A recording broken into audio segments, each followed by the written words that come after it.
Hello everyone, I'm Margie Crisostomo from BSED Filipino. Now I introduce my tutor. Siya si Freezer Adrian A. Daguro, grade 6 student at age 12 years old. Now I have a question to him, or kumbaga magchikahan or magkwentuhan lang kami tungkol sa kanyang binasa na Sang Nila Utama or kung ano yung natutunan niya doon. Now, handa ka na ba sa mga natutunan, kasagutan sa aking katanungan or yung mga ibahagi yung iyong mga natutunan? Ayun, pakilakasan yung boses para marinig ka. Ngayon, ang unang katanungan ko, ano yung mas tumatak o natutunan mo sa binasang kwento?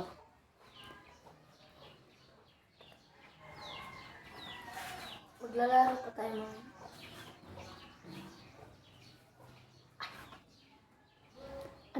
Ano yung natutunan mo? Maging ganon. Maging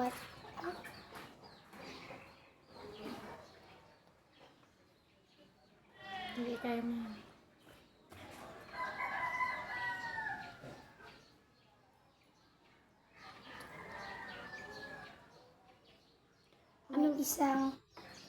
may isang naglalakbay na mga aso at dumating yung malakas na bagyo. Lumipas ang isang oras, tinapon niya ang kanyang korona para maligtas ang kanyang sarili at mga kasamahan. Tapos, yung aral na napulot mo doon ay ano? Maging matatag at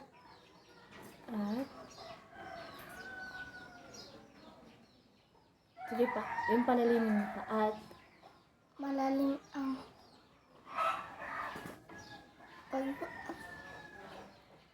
harapin ang ano. harapin ang mga pagsubok sa ating buhay. Ayan, mahusay, tama. Pangalawa naman, paano maisabuhay o may apply ang aral ng kwento sa iyong pang-araw-araw na buhay? Maging madiskarte sa ating buhay at maging marangal.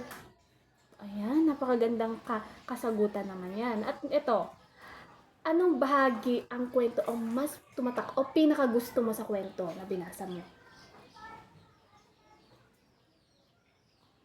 Ano yung pinakagusto mo doon na ginawa ng hari? O sa binasa mo? Tumulong sa mga kanyang kasamahan para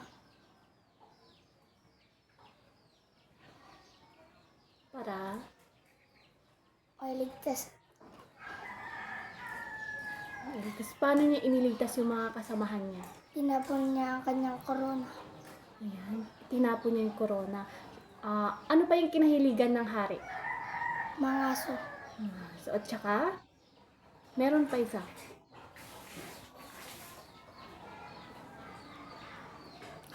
Yung, paano siya nakapunta sa isla, ganon.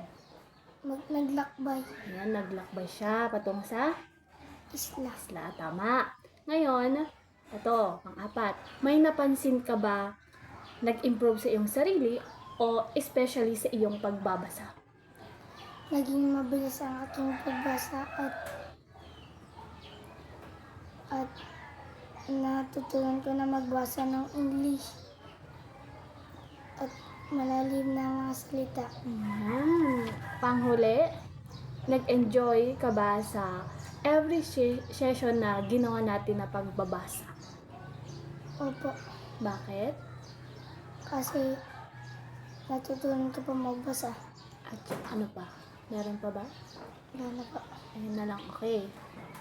Yun lang naman yung mga katanungan ko, pero lahat naman na nasagot mo at batig ko ngang may natutunan ko o may nai-apply or may tumatak ko sa isipan. At yun lamang at maraming salamat sa iyong kooperasyon.